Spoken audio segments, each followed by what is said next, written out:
Good morning, good morning po mga kalingap.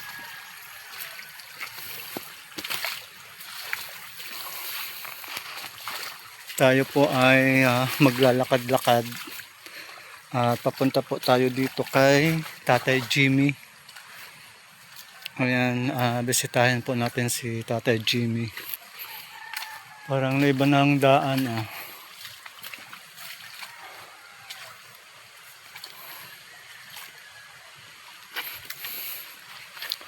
Ganda, daming mga daming mga tanim. Kanino kaya tong mga tanim na ito?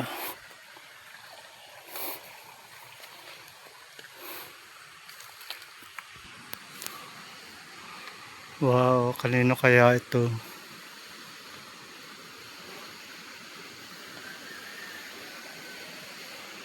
Ang galing.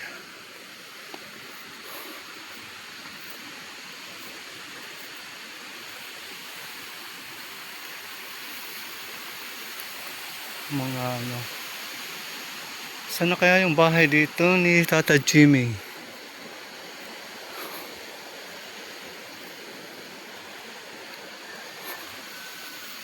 Oh, daming kalabasa Sino kayo may-ari makabili ng kalabasa Hinog na.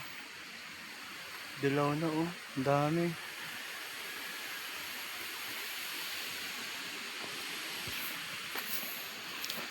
Nanibago ako dito sa kalsada. Hindi ko alam kung saan na yung kay Tatay Jimmy. Yun.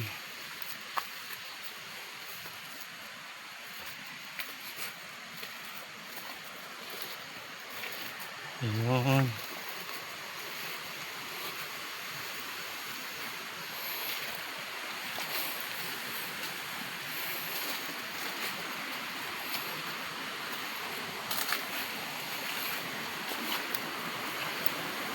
Kumusta na kaya sila? Giba yung bahay nila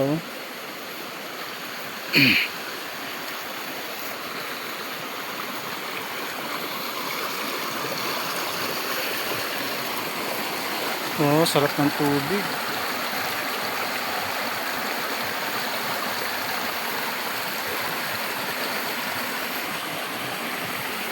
Yan ang bahay ni Tatay Jimmy. Kawawa naman, nag-iba na ng bagyong Owan.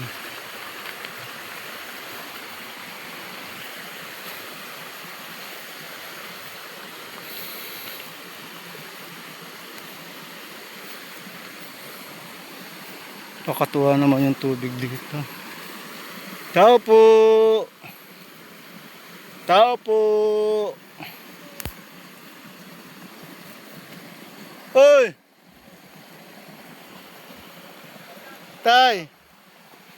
Gandang hapon! Ay, umaga pala. Yun, gawa si tatay ng bahay-bahay niya Tay, kumusta? Gibang-giba talaga po Ano yan? Saan kayo natutulog? Talagang dito para si Pugi Ito, okay naman. Ano tay? Nagagawa kayo ng bagong nyo? Bahay-bahay. Bakit hindi ito yung inano nyo? Kasi mas matibay ang poste niya. Parang po, hirapan niyang kumuhan, bagay ang tawid ang bubong kung hindi anahaw. Saan? Doon. Ano yung nyo? Bahay-bahay nyo. Grabe para kang dyan, Diego Ayan guys, ito yung kanilang pansamantalang tulugan. So ito yung bumagsak yung Umpo, yan buo na yan. Yung buo na yan, nakalagay na yan dyan. Hindi nyo na ginalaw. So yun na lang, nilagyan nyo na lang ng dyan sa loob. Grabe naman Kunti pa nga po yan mabagsakan. Tapos yung kanilang dapog, yung lutuan dito rin. Grabe Kumusta boy? Ha? Okay lang po. Kalingap, kilala niyo pa ito. Si Kuya Diego. Kailan ka pa dito? Nagtatatlong buwan na po. Dito na po ako nabutan ng bagyo. Ah, dito na. Oh, di ko malang alam na nandito ka pala. Ba't hindi ka na bumalik doon? Ayaw ko na po din. Oh, paano yun? Ano nyo? Anong kabuhayan nyo dito ngayon, tay? Kain pa man po. Hala, kain pa din? Kahit walang trabaho. Sabi doon, na, di ba, sabi kasabihan, tambay man, kain din. Tambay na lang, ano. So, yung mga guys, oh, mga kalingap. Ito yung kanilang pansamantalang tinutuluyan. So, ano niyo po, anong plano mong bubong dyan? Kung hindi po dyan nakabili sa kabila na ng pawid. Pawid.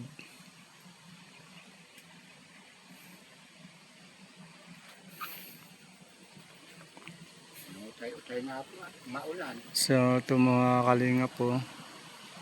Ito yung kanilang ginagawang pwede pa naman yata tayo itong mga yero mo. Baka na lang po yan sa balkon. Mabutas na po yan. Marami yan. Ah, butas-butas na din.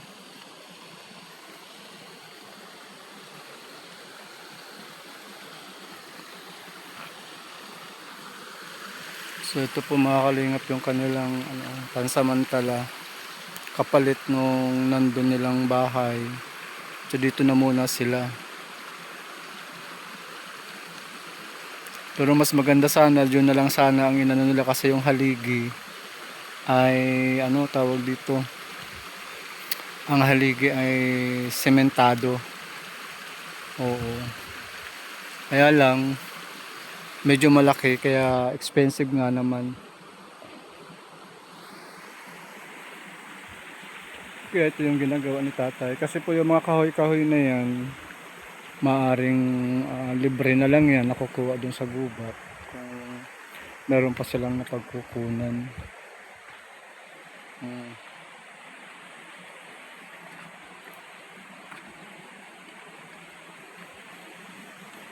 Grabe ka, Diego. Di ka man lang nagparamdam na nandito ka.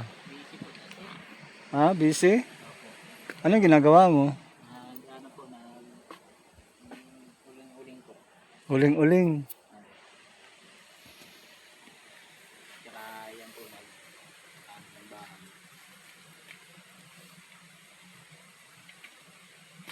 Ito, kuyang mga kukulamber na yan, di na pwede magamit. Nakakuha na po. Mahina.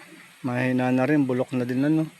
So, ay yung mga kahoy na kinakabit mo dyan, ano yan, binibili mo or Yan pong mga haligi, binili ko po yan kay Clever ni. binili? 250 yan isa.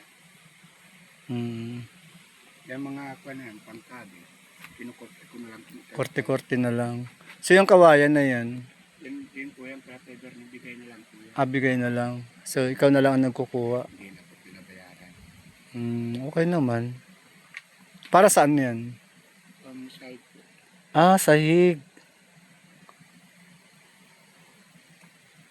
Sahig. Sahig. Teka.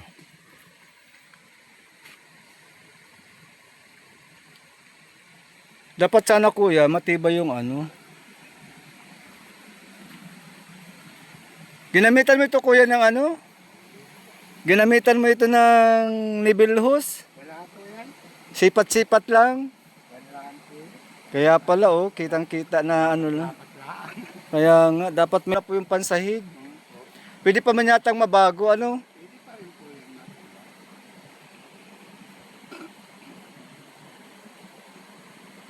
May mga may mga pangkana ka. Alam po. Tayo nga po. So, pawid, nag-order ka na? Hindi pa. Ayun, kahit ang araw na yung linggo, kahit ano linggo, wala akong nakita kami. May ka po, may pambili ka. Meron pa.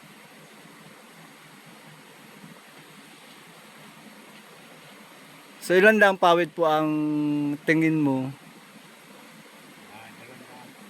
Ha? 200. Magkano na isa? Ewan ko lang po. 1,000 na. 100, 1,000 na. Grabe po ano. Okay lang, basta't magandang klase. Pag ano tay, kailan mo planong ano, ayusin natin itong ano mo, itong kabitan ng sahig kasi dapat ano siya, pantay. Meron ako dong naval hose. Minsan babalik ako dito, tulungan kitang ayusin yung lapatan ng ano, ng sahig. At kung sakali man tayo ano, ma-plywood natin. Kung may mag ano po sa atin, may makatulong pambili ng plywood. Tapos ano ang plano mo ng dingding mo niyan? Kung ano-ano na lang. Ay grabe. Kaya ko sa budget.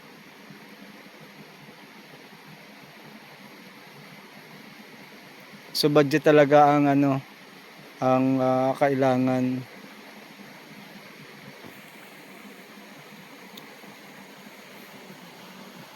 Sayang ito sana kasi yung haligi niya mga ano. Pero sakali man po ano, hindi naman mabubulok yan, yung haligi na yan. Kapag may budget uli, pwede naman ito naman yung gawin. Ano? Ito talaga. Ganito po yung mga ano, yung mga basic na paggawa po ng mga kubo-kubo. Kubong gubat. Ayan. So kaya medyo hindi talaga siya ano, hindi talaga siya makikita natin accurate.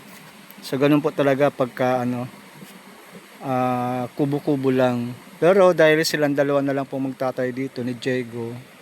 Ayan, shoutout mo pala ano sa mga sponsor ni Diego dati nung siya po ay may sakit pa.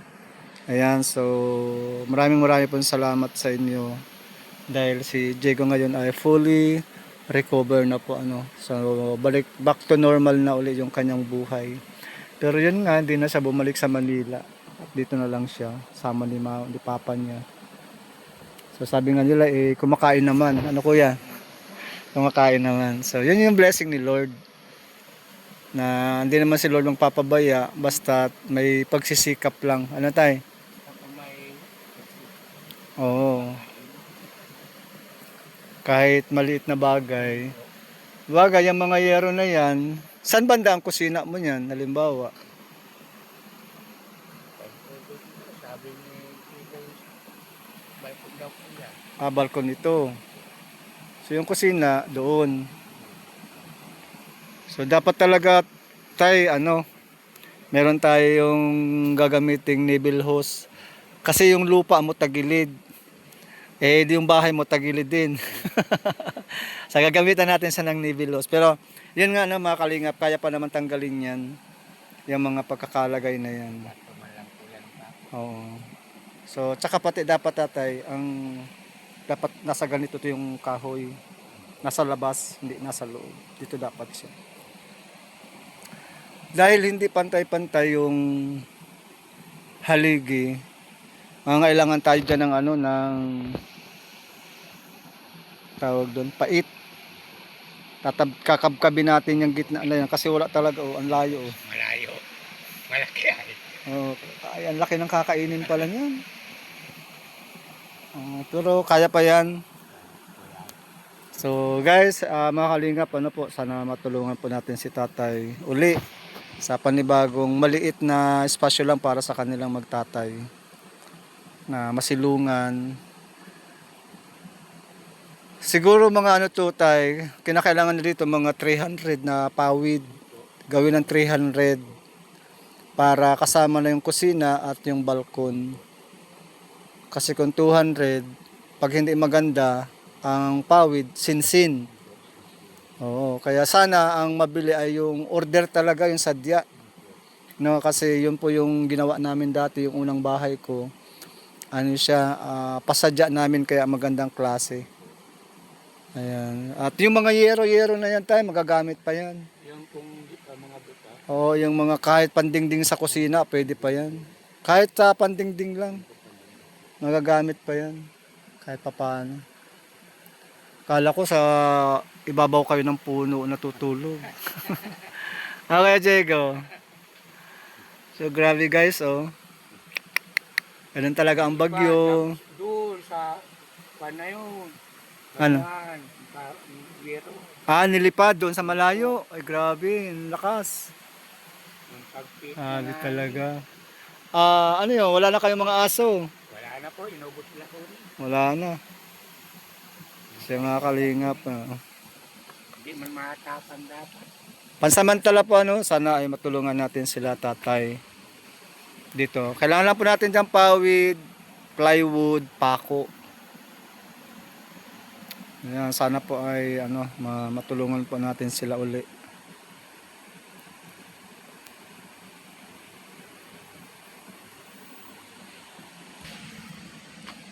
Kuya Diego, yung ano mo, aparador mo, oh. Hindi pa nalilinisan na babasa din po ng ulan. Yung regalo sa kanya nung sponsor natin, oh.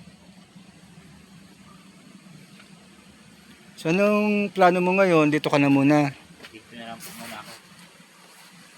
Ilan taon ka na ba? 23 po. 23 na. Wala pang jowa. Wala pa po. Wala pa. Oo, wag na wag jowa. Huwag na muna. Oo, wag na muna at mahirap ang buhay. So wala kang planong halimbawa maghanap ng trabaho dyan sa bayan. Wala naman akong mapasukan dyan. Marami dyan kung maghahanap ka. Pero kung okay ka naman dito, kung may napagkukunan ka naman, maganda rin na yung ano, yung sarili yung pero ano rin, mas magandang ma-experience mo din yung ano, yung iba't ibang trabaho. Nagsawa ka na yata doon sa palengke, ano? Sawa na po ako dito. Nakasawa na.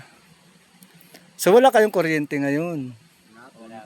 Yung solar na, ano, sira baga. Sira din yung solar. Pinabili kong 1,000. Wala na rin. Pinilipad baga. So paano yun? Ano ang ilaw nyo dito paggabi? Karoon po. Tukaro lang. So hindi naman po yan ano, di ba kahapon nagparalakas ang ulan noong isang araw. Hindi man po. Hindi man dito kayo nababasa. Grabe oh. Parang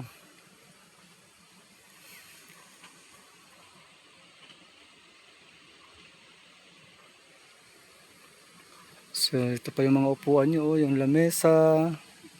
Nakakatawa naman. Nandiyan pa yung mga na ibigay nila Kuya Rob.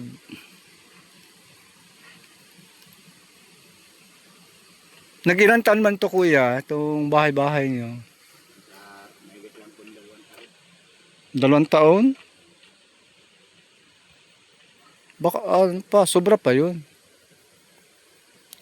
So, yan guys, oh, may nakita ako. Ang dami na ng bunga na ako, tayo. Oh. Karalanay din nga po yan ng bagyo. Ha? Ang bunga. Nag-itim na oh. Gawa po na nga yung pagbagyong malakas. Ito yung masarap na pang-asim. Yung po, daming bunga niya na. Masarap ito sa pang-asim sa ano, sa patatim, sa pata. Ayan, oh, nangitim na. Sayang. Nagawa na namin yung pagbagyo.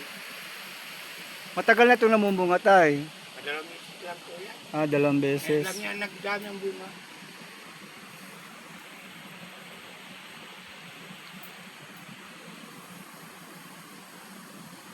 So, yan po mga kalingap. Maraming salamat at support po natin si Kuya Bal Santos Matubang at si Kalingap Rob, Ate Edna Vlogs. At syempre po hoping na yung mga ganito pong dati po natin mga beneficiary ay matulungan po natin kahit papano. Ano lang po yan mga kalingap, 200 pawid, plywood, pako. Ayan. Tapos wala na talaga magagamit ng mga kukulamber dyan, ano? Wala na talaga. Siguro kahit mga ano, mga worth 15,000 makalikom.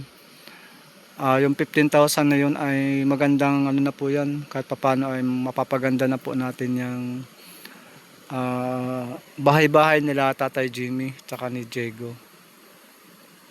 Yan, pa-support naman po ano dito po sa atin pong gagawing pagtulong kay tatay. May ano ka, Jago? May, di ba may messenger account ka? Yun pa rin yun. Iba na po ito. Aba. Si ano? Ha? Asawa niyo po. Ka-friend mo? Apo. Bakit ako? Di mo ka-friend. Hindi ko po makita ng visit account. Ay, bakit naman? Kita. Sige na, anin ko na lang doon kay, kay Ate Lani mo. So, grabe mga halina po. Ganda. Ang lawak yun, oh. So, yan guys, tawag dito, fresh sampalok. Kailan lang, ang liit pa nito nung nagsimula tayo dito kay Tatay Jimmy. Ngayon po, namumunga na siya. Daming bunga, kaya lang dahil sa ulan at hangin, nabubulok siya, daming itim, oh. Masarap po itong pang-asim sa mga sinigang. Ayan. Yan, thank you so much po and God bless. Maraming salamat po. And shout out po sa ating po mga viewers, yan sa mga sponsor po ni Kuya Panding PH. Ayan, shout out po kay Ate Grace, kay Ma'am NG ng Alberta, Canada. At sa lahat po ng mga viewers na patuloy pa rin pong sumusulyap sa akin pong mga videos. Ayan, maraming pong salamat. Ito pong itatayo po namin ni Tatay Jimmy, tutulungan ko siya kahit papano ay karpentero po ako. Ano po yan? Temporary lang po yan. Ano po? Kasi nga po yung bahay na tinutulugan nila ay hindi talaga sila safe. Parang ako hirap akong pumasok diyan. Gapang papasok. Grabe oh, gagapang ka muna bago ka makapasok sa bahay ni Tatay Jimmy at ni Diego. So yun po yung bahay na po yun na nasa likod na yan, temporary lang po yan. Pero kahit po temporary ay, kasi sabi naman po ay babalik sa Kalingap Rab. Pero si Tatay Jimmy nga, parang inconvenient sila dito sa lugar na to. Kaya sisikap po sila na maglagay ng gawa ng maliit na kubo dun sa likod. Ayan. So sige po, maraming salamat. God bless po. Ayan, sa mga nais po magpaabot ng tulong pang materyales. Ano lang po ito mga light materials lang tayo. Pag light materials po, ang kagandahan, hindi siya expensive. Ayan, sabi ko nga yung 15, halimbawa makalikom tayo ng 15, ay kahit pa paano ay na po natin yan, mapapaayos na yan. Yan, para maging convenient naman po sila sa kanilang bahay hanggat hindi pa po uli naayos itong kanilang malaking bahay. Kasi expensive din po kasi ito medyo malaki din talaga ito. Sige po, maraming salamat. God bless po.